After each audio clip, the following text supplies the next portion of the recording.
Bonjour à tous, merci de regarder France Soir. Aujourd'hui, nous recevons le docteur Amin Oumlil, qui a déjà fait plusieurs débriefings pour venir nous parler de la crise Covid. Samedi 29 janvier, il y a eu un congrès, une assemblée franco-italienne où les intellectuels des deux pays se sont rassemblés pour essayer justement de trouver des stratégies d'action, des stratégies pour retourner le narratif. Docteur, qu'est-ce qui a émergé de ce congrès? Est-ce que vous avez pu vous exprimer comme vous le vouliez?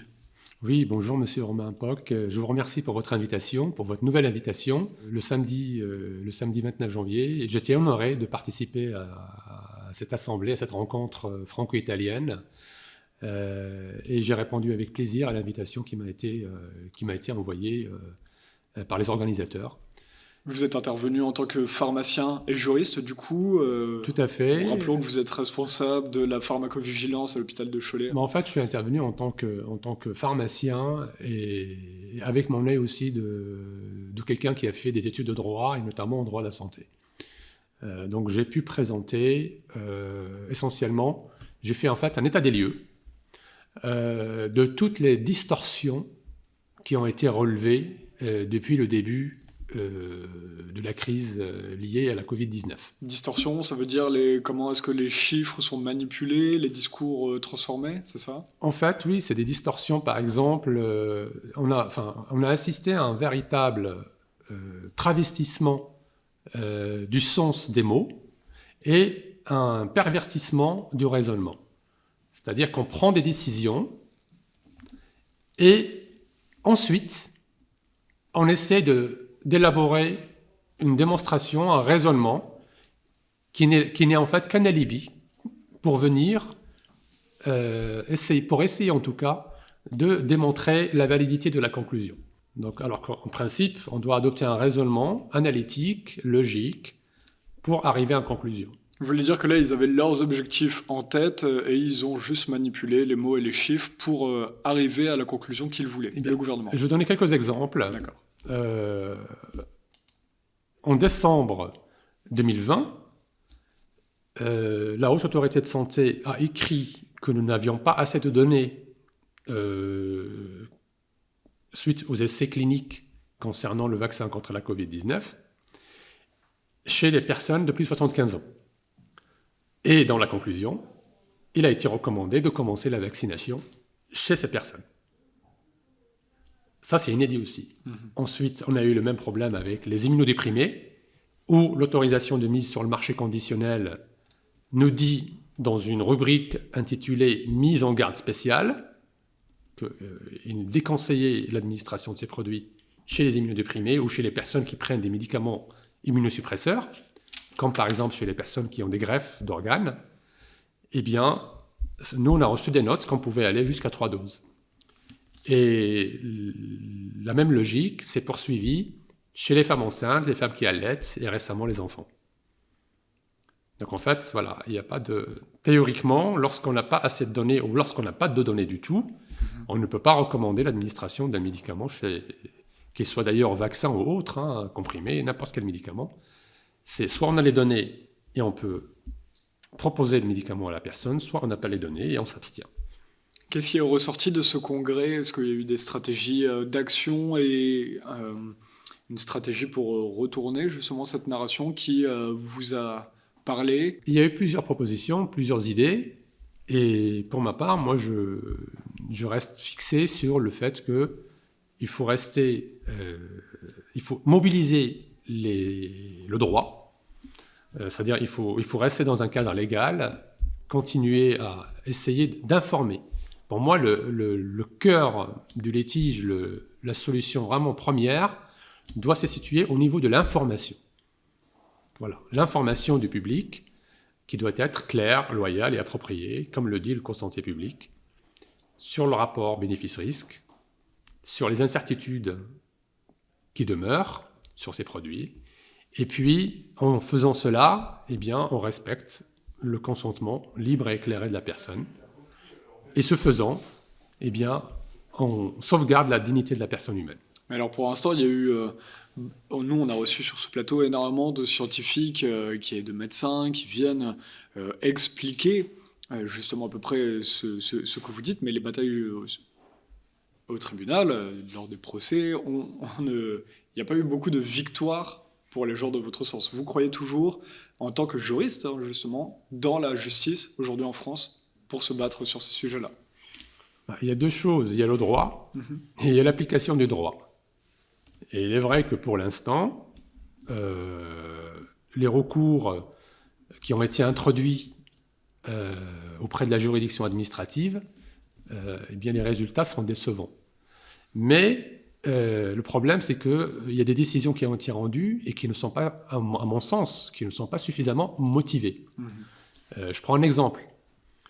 On s'est interrogé sur la validité de l'AMM, de l'autorisation de mise sur le marché, parce qu'il y a un règlement européen qui impose aux fabricants de demander le renouvellement 6 mois après l'échéance. Et lorsque des avocats ont soulevé cette question devant le Conseil d'État, eh bien, la décision qui a été rendue de façon lapidaire, sans aucune motivation, vous ne pouvez pas vous prévaloir de cet argument. Donc ça aussi, c'est inédit. Donc, on est face à un mur, et on pense bien qu'avec le temps, lorsque les juges prendront conscience de la réalité des données, parce que pour l'instant, le Conseil d'État, le Parlement, le Conseil constitutionnel n'entendent que ce qui est affirmé par l'exécutif, par le gouvernement. Et ça, c'est marqué dans leurs propres décisions. C'est-à-dire toutes les décisions qu'ils ont prises sur le rapport bénéfice-risque de ces vaccins. Parce qu'il faut quand même rappeler, c'est ce que j'ai rappelé hier, lors de la rencontre avec nos amis italiens, le nœud du problème, c'est avant tout scientifique. Et cette variable scientifique a entraîné avec elle, a induit en erreur la dimension juridique, c'est-à-dire le raisonnement juridique. Les juges partent du principe, même le Parlement, donc le Conseil d'État, le Parlement et le Conseil constitutionnel, croient sur parole le gouvernement, malgré ses contradictions. Ils partent du principe que le vaccin contre la Covid-19 permet de baisser la transmission virale entre les personnes. Or, même le Conseil scientifique lui-même, il a alerté en disant que le vaccin n'empêchait pas la transmission et que le pass sanitaire à l'époque, et maintenant le pass vaccinal, eh bien, n'était pas une mesure qui permet de garantir la sécurité des personnes dans les lieux soumis à ce pass. Donc à partir de ce moment-là, dès l'instant où le vaccin n'empêche pas la transmission d'une personne à l'autre, toute obligation, toute atteinte à des libertés et droits fondamentaux n'est plus justifiée. En droit, en tout cas. En tout cas, c'est ce que moi j'ai appris. Restons sur la question du droit, justement, où c'est ce que vous retenez le plus de ce congrès d'hier. Là, vous venez parler du Conseil de constitutionnalité. Est-ce que l'obligation de suspension des soignants, l'obligation vaccinale pour les soignants, on oublie souvent de rappeler qu'elle n'a pas été validée par le Conseil constitutionnel. Est-ce que pour vous, elle est légale? Eh bien, vous savez bien que quand on parle de loi, il y a le sens strict, c'est-à-dire la loi elle-même, mais il y a la notion de loi au sens large, qui est en fait le respect de la pyramide des normes. On apprend ça en première année à la faculté de droit. Il y a une pyramide des normes.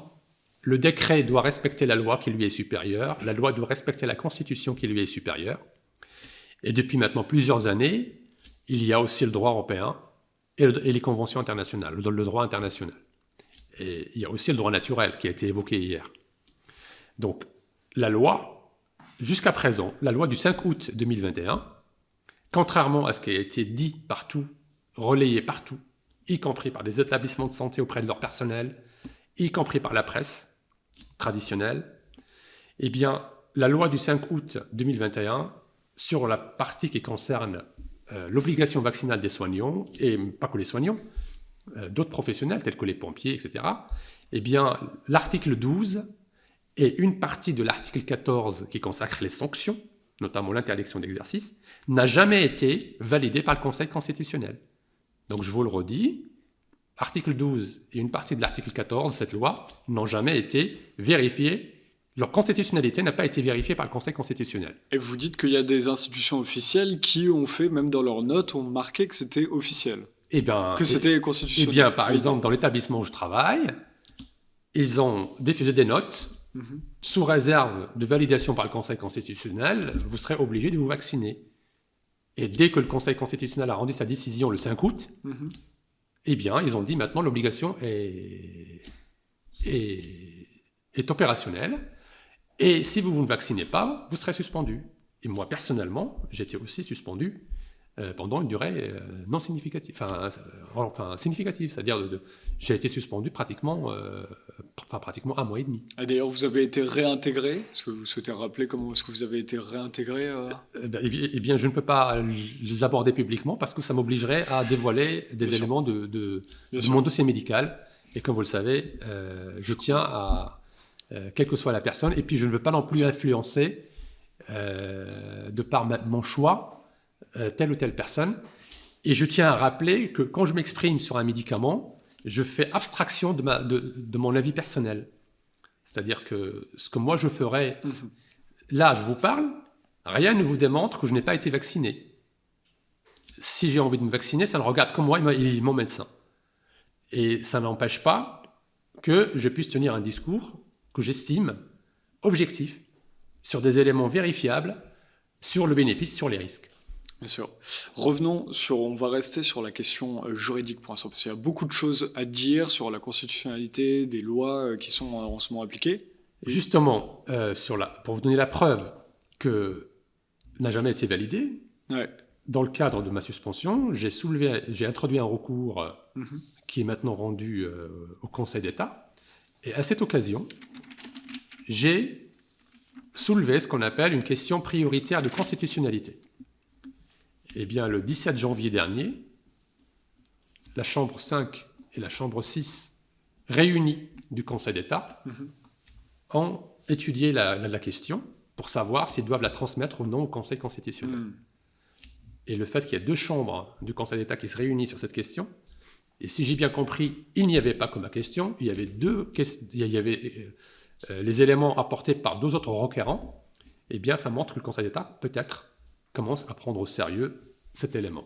Il y avait un concept de Noam Chomsky qui était la fabrique du consentement, qui aujourd'hui pourrait très bien marcher justement avec cette crise Covid au niveau des médias, au niveau du narratif des politiques. Vous parlez de la fabrique de la délinquance, c'est-à-dire c'est un concept, on en a parlé de façon informelle avant de se rencontrer, au moment où on s'est rencontrés. Est-ce que vous pouvez nous en parler? Vous voulez dire, selon vous, vous ne croyez pas dans la façon dont les lois sont faites et qu'elles font... Enfin, vous croyez là-dedans, mais vous croyez qu'elles incitent les gens, en les empêchant de se retourner vers d'autres métiers, à aller à être obligés de faire des faux ou ce genre de choses des fois? Alors, je rappelle, moi je suis quelqu'un qui a un rapport très positif à la loi, je respecte la loi et j'invite tout le monde à respecter la loi et à se défendre avec les éléments légaux. Oui, c'était pas ce que je voulais dire avec ma question. Mais je comprends ce que vous voulez dire, je vais reprendre. D'abord, on a parlé de la constitutionnalité de la loi du 5 août qui impose l'obligation vaccinale. Et même, donc l'obligation vaccinale est déguisée avec le pass sanitaire et pass vaccinal. Ça a été reconnu par les autorités, par monsieur le ministre des Solidarités et de la Santé lui-même.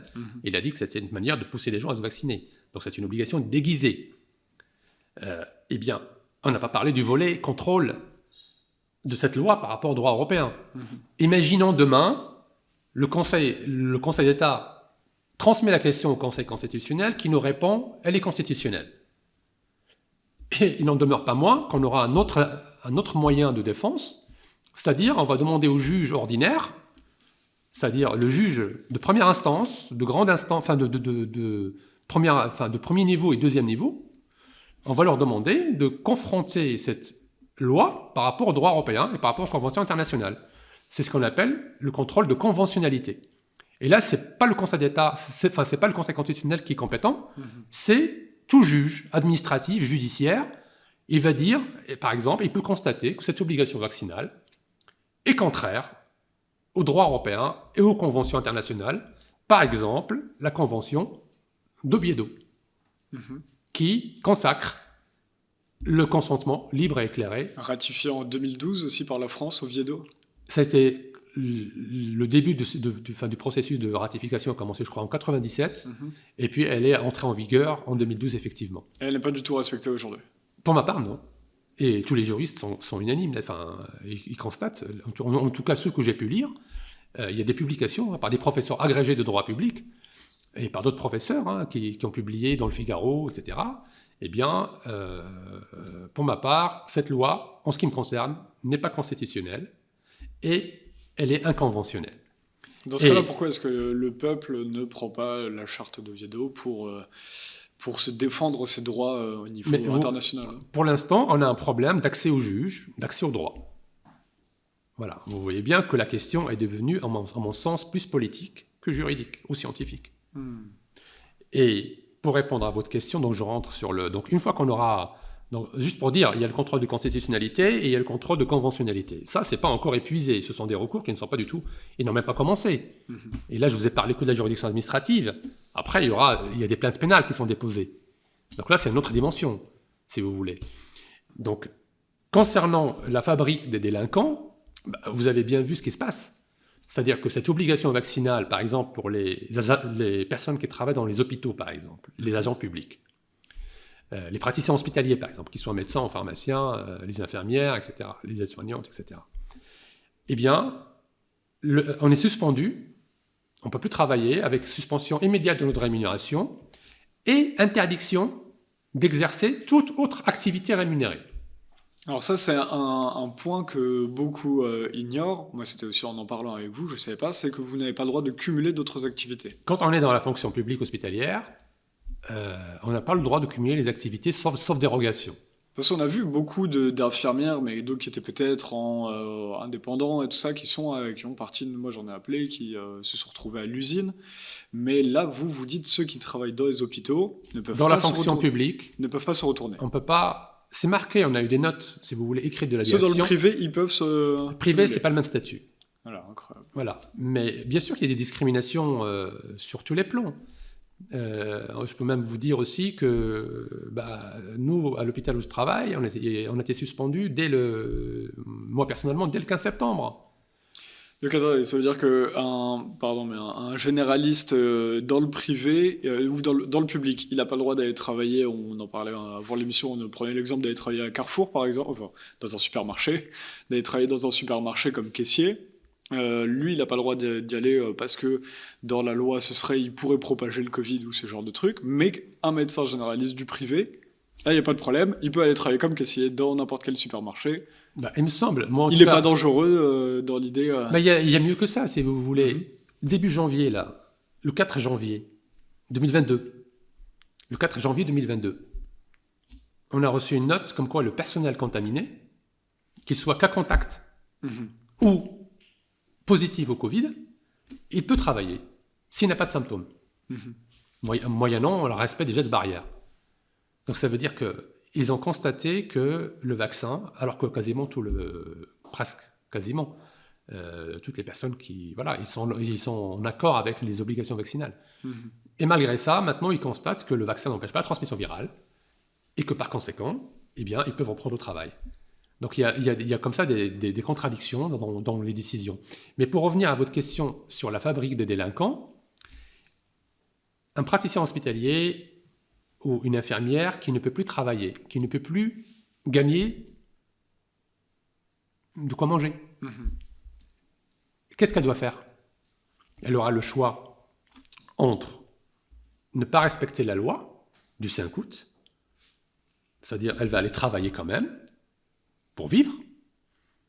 Si elle ne fait pas ça, elle a des factures à payer, elle a des enfants en charge, elle a une maison, elle a des crédits, etc., comme n'importe quel citoyen. Elle aura le choix, soit continuer de travailler, soit peut-être, je ne le conseille pas du tout, mais soit aller voler ou commettre des infractions pénales. Et moi, depuis le début, je m'interroge sur une notion que je pense que personne n'a encore abordée. Eh bien, c'est ce qu'on apprend en droit pénal, c'est l'état de nécessité.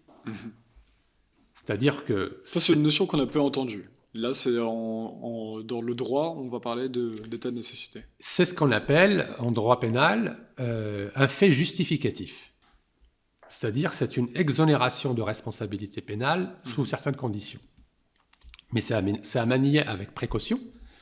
Moi, je vais vous expliquer un peu, je vais vous informer de son existence. Mais je ne suis pas avocat, je ne suis pas procureur, je ne suis pas juge. Ce que je vais vous dire, c'est un raisonnement, c'est juste pour informer qu'il y a quelque chose qui existe et que peut-être que les collègues, les confrères qui ont commis des infractions pénales, en ne respectant pas la loi, par exemple, ils ne sont pas quand même travaillés. J'ai vu, par exemple, qu'il y a une directrice d'EHPAD qui a été dans la presse, qui a été suspendue. Un faux passe. Il me semble, c'était pour un faux passe, il me semble. Donc, vous voyez bien, une directrice d'EHPAD, juste parce qu'elle a refusé l'obligation vaccinale, parce qu'elle a peur tout simplement d'avoir des problèmes avec le vaccin, c'est une peur légitime. Une peur légitime parce que les rapports au risque, on oublie cette notion importante qui est le rapport au risque. On apprend ça aussi dans les cours de pratique éthique en santé. Quelqu'un qui fume, il sait qu'il engage des risques pour sa santé. Il peut avoir un cancer du poumon, il peut avoir des problèmes pulmonaires, etc. Il peut même en mourir. Et malgré ça, il va vous dire, si j'arrête de fumer, je ne serai plus le même homme ou la même femme. Et si vous voulez, c'est ce qu'on appelle le rapport au risque. Vous avez des sportifs qui ont une attirance pour les sports d'extrême. Ils prennent des risques pour leur vie. Vous avez d'autres qui préfèrent la pétanque. De la même manière, ici, il y en a qui ont peur du Covid, et ils ont fait le choix légitime qu'on doit respecter de se vacciner. Tout à fait.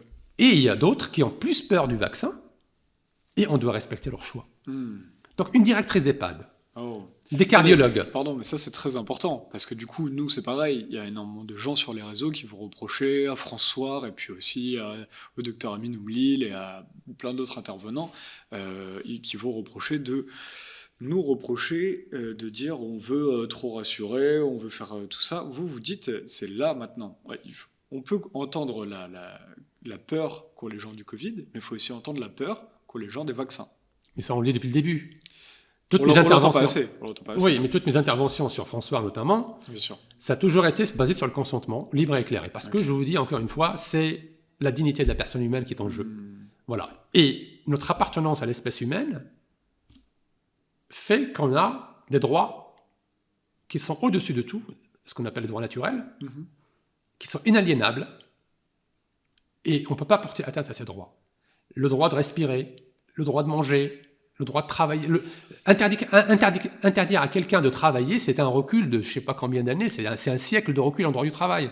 Mais donc pourquoi cette notion d'objection de conscience, elle n'a pas pu aller... Oui, pardon. Non, mais je n'ai pas fini sur l'état de nécessité. Allez-y, pardon. Parce que c'est cet élément-là que j'aimerais mettre en valeur aujourd'hui et informer les gens.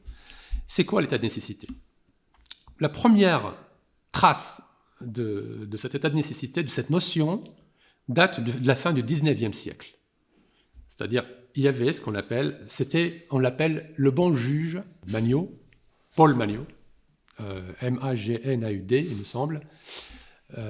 C'était un juge dans un département de l'Aisne qui, en fin du 19e siècle, en 1899, il me semble, de mémoire, il avait relaxé une femme qui avait volé une baguette de pain pour pour nourrir son fils affamé qui était sur le point de mourir. Et c'est de cette date-là, donc cette fin du 19e siècle, que ce juge a instauré, a semé la graine qui va devenir plus tard ce critère, ce fait justificatif, ce qu'on appelle l'état de nécessité dans le code pénal, et qui a été consacré en 1994. Qu'est-ce qui a motivé sa volonté, du coup, d'aider ces femmes ? Quand on s'intéresse à l'histoire du juge Magnaud, c'était quelqu'un qui était il avait un idéal républicain, attaché à un idéal républicain, qui était patriote. Et de mémoire, il y a un livre qui est sorti sur ce juge, qui a été écrit, il me semble, par Mohamed Sadoun, dans un livre qui, de mémoire, c'est à vérifier, qui s'appelle le bon juge de Château-Thierry.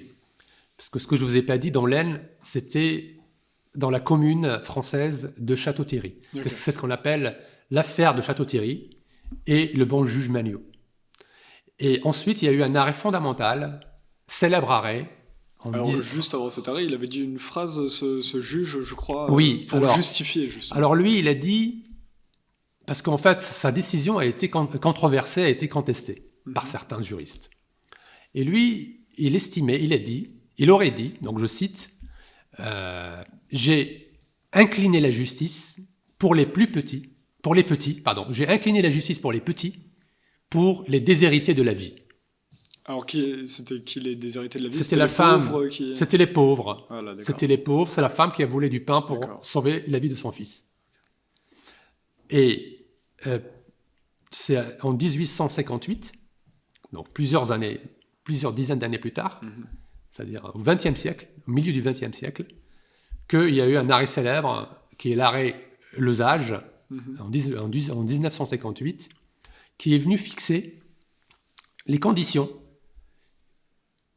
pour qu'on puisse se prévaloir de cet état de nécessité comme fait justificatif. Le fait justificatif, c'est comme la légitime défense. L'autre fait justificatif que les gens connaissent, c'est par exemple la légitime défense. Vous voyez ? Il y a des critères pour que ce soit la légitime défense. Donc là, il y a des conditions aussi pour pouvoir soulever ce fait justificatif pour le cardiologue qui a été suspendu et qui a continué de travailler, pour la directrice d'EHPAD à laquelle je pense, et qui a été contrainte, mais je dis encore c'est pas bien, d'avoir fait un faux passe. Il y a des conditions. Il y a des conditions qui tiennent au danger, et il y a des conditions qui tiennent à la réaction de la personne. Qu'est-ce qu'il dit le Code pénal maintenant ? Maintenant, c'est dans un article du Code pénal, c'est l'article 122-7 du Code pénal. Qu'est-ce qu'il dit cet article ? N'est pas pénalement responsable. Donc, je suis désolé, je déforme les termes. Je ne connais pas par cœur le Code pénal. Donc, n'est pas pénalement responsable la personne qui, face à un danger actuel ou imminent, pour elle-même, pour autrui ou pour un bien, décide de commettre une infraction pénale dans le but de sauvegarder la personne humaine ou le bien, mais à condition que la réaction de la personne ne soit pas disproportionnée par rapport à la gravité de la mesure. Donc ça veut dire qu'il faut un danger grave ou éminent pour la personne, pour autrui, pour vous, pour une autre personne, ou pour un bien. Si on prend par exemple un collègue cardiologue qui exerce dans le privé, son cabinet va être suspendu. Donc il va fermer ça, il va perdre sa clientèle. Ouais. C'est le droit de la propriété aussi qui met en jeu.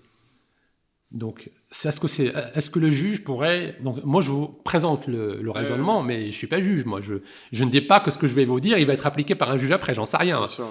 Moi, je vous présente mon raisonnement tel que je le vois. Il y a un cardiologue d'abord, il y a un danger pour qui d'abord ? Pour lui, il va perdre son salaire, il n'aura plus de revenus. Il y a un danger pour ses patients surtout. Moi, je connais des collègues cardiologues où ils devaient annuler leur rendez-vous, en urgence, avec des patients qui ont des problèmes cardiaques, qui sont suivis, et qui vont se retrouver sans cardiologue du jour au lendemain.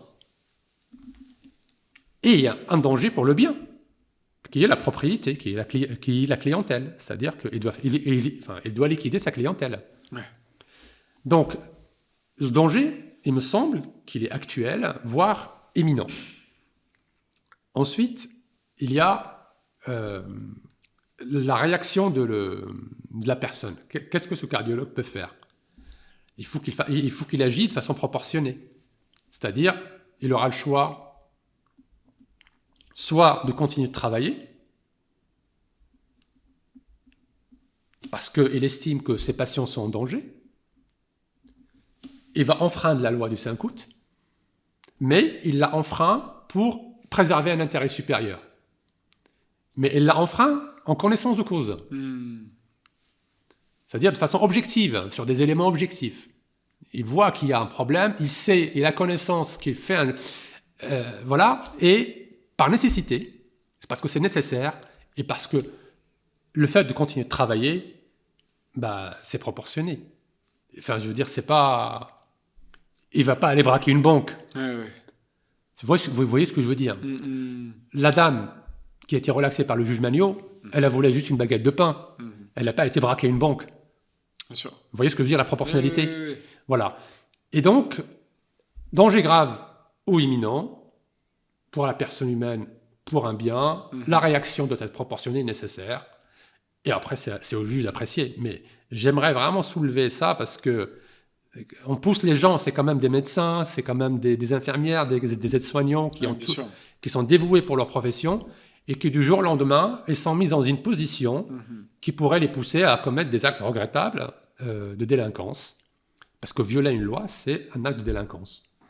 Et on peut aussi, pas personnellement, je peux la retourner dans l'autre sens. C'est une sorte de délinquance forcée, quoi. C'est une délinquance liée à une situation okay. qui vient, et je vous rappelle, pour l'instant, en ce qui me concerne, cette loi du 5 août n'a pas démontré sa constitutionnalité et n'a pas démontré sa conventionnalité. Et ça, on le saura dans quelques mois, dans quelques années. Ce sera trop tard. Donc, je pense que... Et on peut aussi se poser la question, est-ce que le fait qu'un Parlement vote une loi qui pourrait s'avérer inconstitutionnelle et non conventionnelle, est-ce que c'est pas une loi, je l'ai déjà posé la question il y a déjà plusieurs mois, est-ce que c'est pas une loi de nature criminelle, délictuelle, voire criminelle? Et je vous rappelle l'avènement, pourquoi le Conseil constitutionnel est là? Pourquoi on a créé le Conseil constitutionnel? Dans l'histoire, on a remarqué, notamment à l'époque de Vichy, qu'une loi peut être de nature criminelle. Et donc, le Conseil constitutionnel a été créé... Suite à Vichy, d'accord. Entre autres. Ok, entre autres.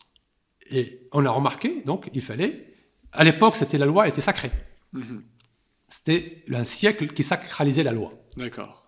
Et l'avènement du contrôle de constitutionnalité, c'est ce qu'on apprend en droit constitutionnel. Donc, l'avènement du Conseil constitutionnel, c'est pour contrôler le comportement politique. Donc, le Parlement vote, mais il a un contrôle au-dessus de la tête. Sûr. Il ne peut pas faire n'importe quoi. Le problème, c'est qu'on assiste à un détournement du regard du Conseil constitutionnel, du moins pour l'instant. Mais c'est quand même incroyable que des gens sont forcés de se vacciner, alors même que le Conseil constitutionnel ne s'est jamais prononcé sur cette obligation. Vous voyez ce que je veux dire? Tout à fait. Donc, on peut se poser la question, est-ce que le Parlement, par sa loi du 5 août, ne nous a pas validé, ne nous a pas voté une loi qui pourrait s'avérer plus tard de nature délictuelle, voire criminelle? Je comprends bien. Voilà. Donc, voilà un peu brièvement ce qu'est l'état de nécessité. Et encore une fois, je vous rappelle que c'est un raisonnement. Bien sûr. C'est pas une incitation à quoi que ce soit, mais que les gens qui ont déjà qui ont été poussés à commettre des gestes hors la loi, et peut-être que leur conseil juridique pourrait s'intéresser à cette notion qui est tout simplement dans le code pénal. Par contre, très rapidement, il y a quelque chose dont vous avez que vous craignez un petit peu, c'est qu'aujourd'hui, vous voyez beaucoup par vos actions, vous avez été beaucoup attaqué juridiquement parlant. Vous dites que l'État peut faire malheureusement un petit peu ce qu'il veut quand il choisit aujourd'hui. Eh bien, écoutez, jusqu'à présent, on a l'impression que, moi, depuis le début, j'arrivais à comprendre à peu près ce que disait le président de la République. Voilà. Au départ, pour le confinement, je vais même vous dire, vous pouvez plus le vérifier puisque le site, le blog du CETIA n'a pas été supprimé. Le blog que vous aviez, on avait relayé beaucoup de Voilà, de il a été supprimé du jour au lendemain. Voilà, j'ai appris ça par hasard. Au départ... Votre blog qui était lié à l'hôpital de Cholet. À l'hôpital de Cholet. Voilà, a été supprimé. On a fait des articles récemment dessus. Voilà, il a été supprimé. Donc tout a été perdu. Alors il y a encore des articles sur François, je pense. Oui, et il y a 6 années de travail qui sont partis en fumée comme ça, brutalement. Et au début, quand je voyais tout le monde s'affoler, je ne comprenais pas, je me suis interrogé, je me dis après tout, on ne connaît pas ce nouveau virus. Le confinement de quelques semaines ne me paraissait pas disproportionné. Et j'ai soutenu toute la politique du gouvernement. Mais plus le temps passait, plus je voyais qu'il y a des choses qui n'étaient pas logiques. D'accord. Voilà. Et c'est à partir de ce moment-là que j'ai commencé à sortir un petit peu de... voilà, et à réfléchir par moi-même, comme j'ai toujours fait d'ailleurs.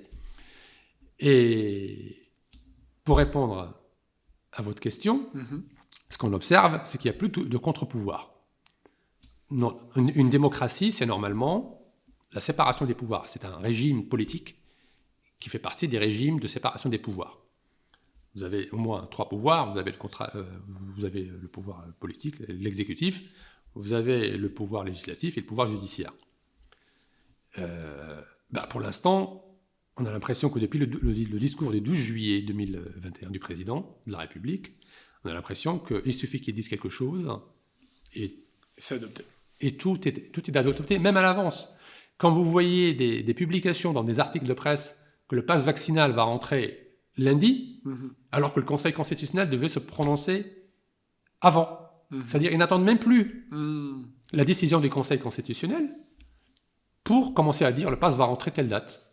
C'est comme si c'était acquis à l'avance. Et moi, je m'interroge, je ne dis pas que c'est maintenant, à l'avenir, si on continue sur ce chemin-là, si un jour on a un président, ce qui n'est pas le cas aujourd'hui, c'est pas ce que je suis en train de dire, si un jour on a un fou furieux qui arrive au pouvoir et qui décide d'empoisonner toute sa population, est-ce qu'il y aura des contre-pouvoirs qui pourront l'arrêter? Ou est-ce que... Vous avez peur qu'il n'y ait pas assez de contre-pouvoirs aujourd'hui quand vous voyez comment... Pour ma part, il n'y a pas de contre-pouvoir, parce que, si vous voulez, tout a été, pour ma part, sous prétexte d'un raisonnement scientifique qui a dévoyé les données vérifiables, c'est-à-dire c'est-à-dire que les autorités elles-mêmes, elles écrivent des choses qui sont correctes. Mais je vous dis, il y a une distorsion entre l'observation et la conclusion. Je comprends. Donc, est-ce qu'en dévoyant un raisonnement scientifique, les juges, eux, c'est des juges, ils n'osent pas trop, ils sont paralysés un peu, ils sont tétanisés, comme disait un professeur de droit dans le Figaro au mois de décembre, ils sont tétanisés par le raisonnement scientifique, ils ne veulent pas s'immiscer dedans et ce n'est pas leur rôle. Donc ils croient sur parole ce que disent les instances officielles. Mais je pense que dans une démocratie, dans ce qu'on appelle les lanceurs d'alerte, au départ, la minorité peut avoir raison. D'accord. Ce n'est pas toujours la loi de la majorité. Dans une démocratie d'ailleurs, comment on reconnaît une démocratie? C'est le respect des minorités, de la voix minoritaire. Et l'expérience précédente nous a montré que dans ce qu'on appelle, j'aime pas trop ce terme, mais ce qu'on appelle des scandales sanitaires, souvent l'alerte elle est donnée par 1 ou 2 ou une dizaine de personnes. Je comprends bien. Sur la sacralisation, tout à l'heure vous parliez de la sacralisation du droit de la loi. Ouais, de la loi avant Vichy et tout ça. Est-ce qu'aujourd'hui, on arrive à quelque chose, on pourrait arriver dans l'histoire à quelque chose d'assez similaire, c'est-à-dire que là, on se rendrait compte, aujourd'hui, là, vous parliez de la loi avant, mais aujourd'hui, c'est justement ces instances officielles pour la santé.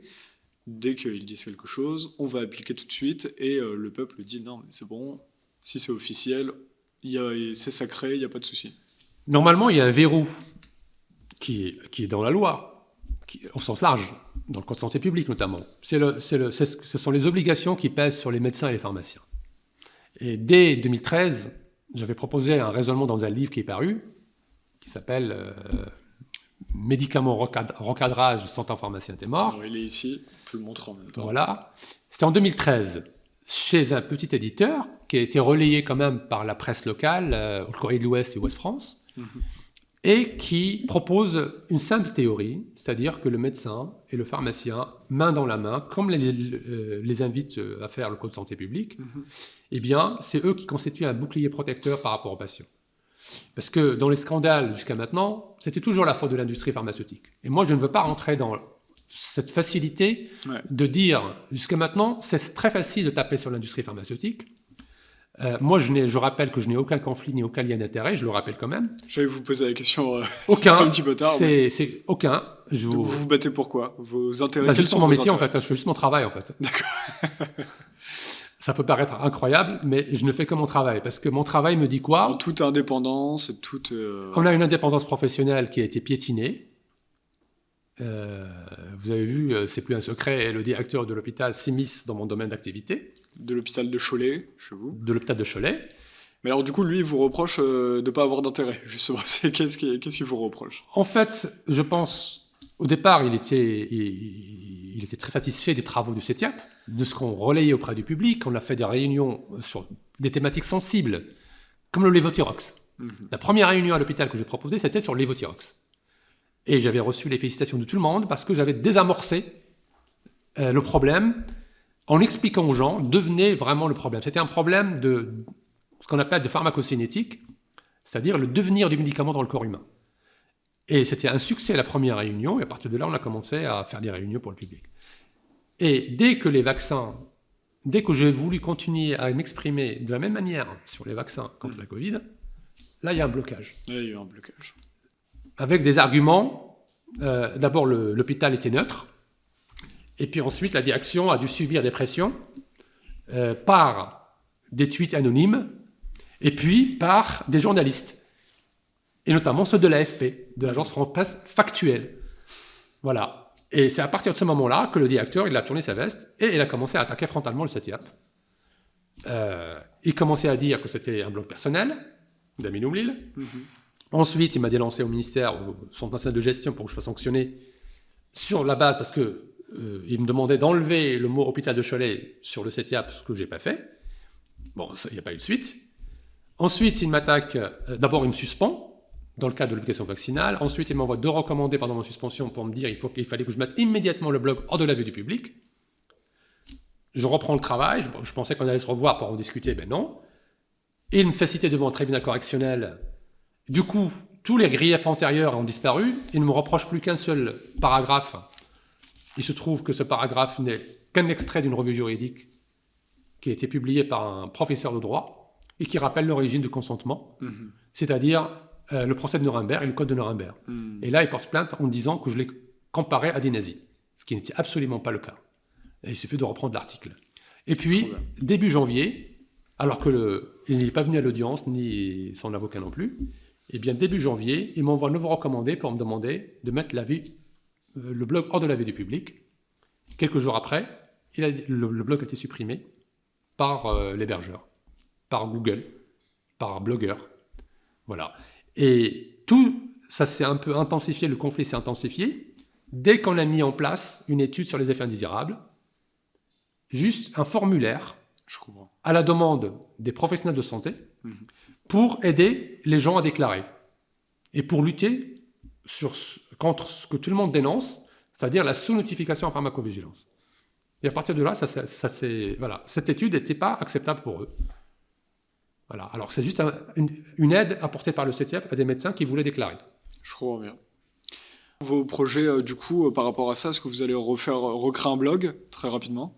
Pour l'instant, moi, je compte bien récupérer le blog. Le récupérer, ok. J'espère en tout cas, mais le blog, c'est pas mon blog à moi. C'était celui du CETIAP, oui, votre... Voilà, le CETIAP, j'écris pas pour moi. Ouais. Qui était votre antenne En fait, c'est le blog permet de communiquer les informations au public. Tout à fait. Et aux professionnels de santé.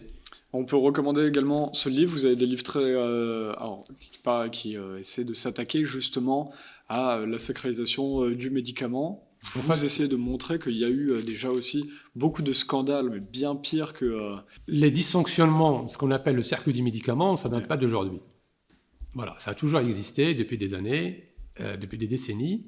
Et on sait comment sécuriser, mais le problème, c'est qu'à chaque fois, c'est toujours la même chose. Lorsqu'on veut appliquer la loi, tout simplement la loi, on a des obstacles. Voilà. Et les organes de contrôle, eh bien, ils paraissent inefficaces. Voilà.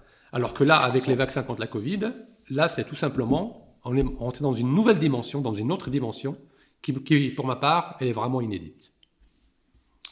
Merci, Dr Amin Oumlil. Merci, Monsieur Poc. Merci, c'était un plaisir de vous recevoir, vous qui venez pas souvent à Paris. Vous préférez largement la province en plus. J'aime bien Paris, mais je suis bien là où je suis. C'est vrai. Merci d'être passé et à très bientôt. Je vous remercie.